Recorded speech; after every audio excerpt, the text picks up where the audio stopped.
Bonjour à tous et bienvenue dans ce nouveau numéro des Digitalks, votre vidéo en quelques minutes pour tout comprendre sur les réseaux sociaux.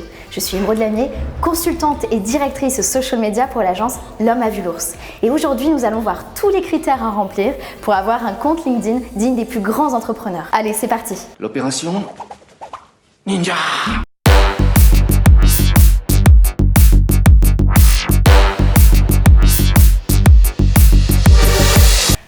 Booster son profil LinkedIn. LinkedIn, c'est l'outil numéro 1 des recruteurs pour faire leur recherche et le sourcing de candidats potentiels. Encore faut-il bien utiliser les codes de la plateforme pour émerger parmi les candidats retenus. Mais en tout cas, 60% des profils LinkedIn sont sous-exploités en France ou ne répondent pas aux critères de visibilité. Alors voici les 3 erreurs à ne plus commettre sur LinkedIn pour un compte au top.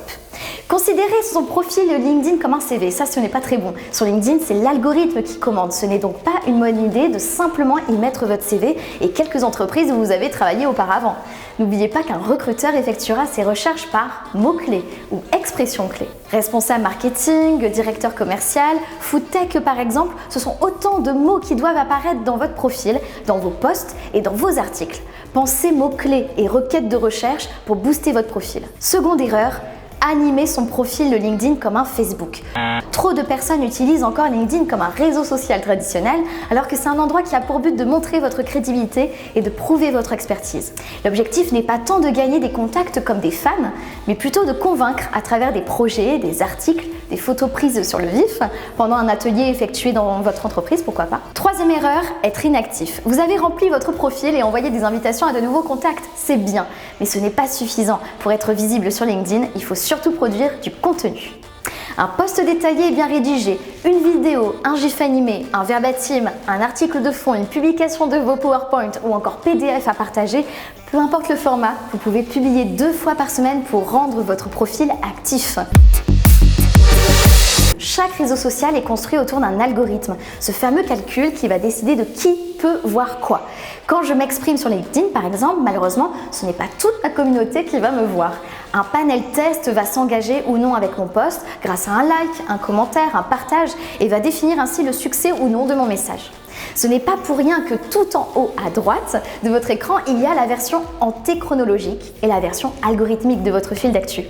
LinkedIn va privilégier la visibilité des comptes actifs au profil complet, utilisant toutes les fonctionnalités naturelles de la plateforme et qui interagissent régulièrement avec leur communauté. Ok. Et le robot vous donne plus de visibilité selon certaines conditions. LinkedIn favorise désormais les interactions et le contenu natif, c'est-à-dire directement créé de votre main au détriment d'une source externe comme la curation d'un blog ou le partage d'un article simple.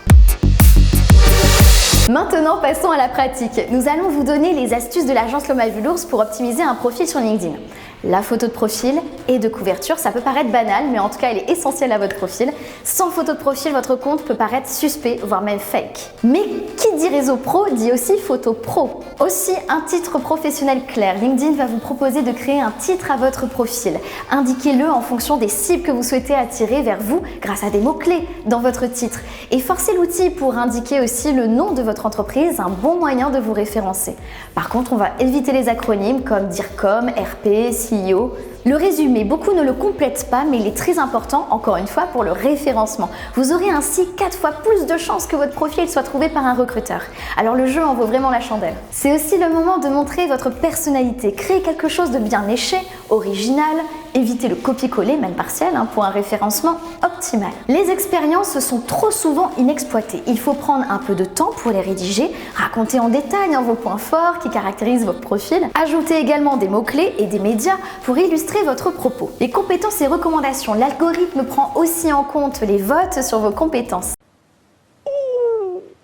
Alors ça, c'est très tordu, mais bougrement intelligent. Elles proviennent souvent des personnes qui vous ont supervisé et font performer votre profil. Donc les personnes qui vous recommandent et qui possèdent un statut de dirigeant ou responsable par exemple, sont souvent appréciées par l'algorithme. Le profil et les contenus bilingues. Si votre secteur d'activité vous le demande, il serait judicieux de proposer une version de votre profil en français et en anglais et la publication de vos posts en multilingue. Produire des contenus réguliers 2 fois par semaine pour les posts, 1 fois tous les mois ou tous les 2 mois pour les articles, avoir une fréquence régulière aiguilles, c'est quand même la clé de la visibilité. Mesurez l'impact de votre profil. N'hésitez pas, regardez vos stats afin de comprendre ce qui marche le mieux auprès de vos réseaux. Vérifiez votre nombre d'abonnés, le nombre de vues ou d'impressions sur vos posts, les métiers exercés et les entreprises où se situe votre communauté. De bons indicateurs qui vous permettent de rediriger le gouvernail éditorial si nécessaire. Dernière petite recommandation, attention au narcissisme maladroit qui peut être très vite arrivé. Mais n'oubliez pas, et j'en suis convaincue, on peut aussi communiquer, parler de ses équipes et du travail réalisé en entreprise sans avoir un ego surdimensionné. Donc n'ayez pas peur de vous exposer, de jouer le jeu des réseaux sociaux tant que c'est intéressant et utile pour votre communauté. Donc si vous souhaitez continuer d'échanger sur les réseaux sociaux, n'hésitez pas à nous laisser un commentaire, nous vous répondrons avec plaisir. Sur ce, je vous laisse et on se retrouve très vite dans nos vies digitales. Ciao, bye bye.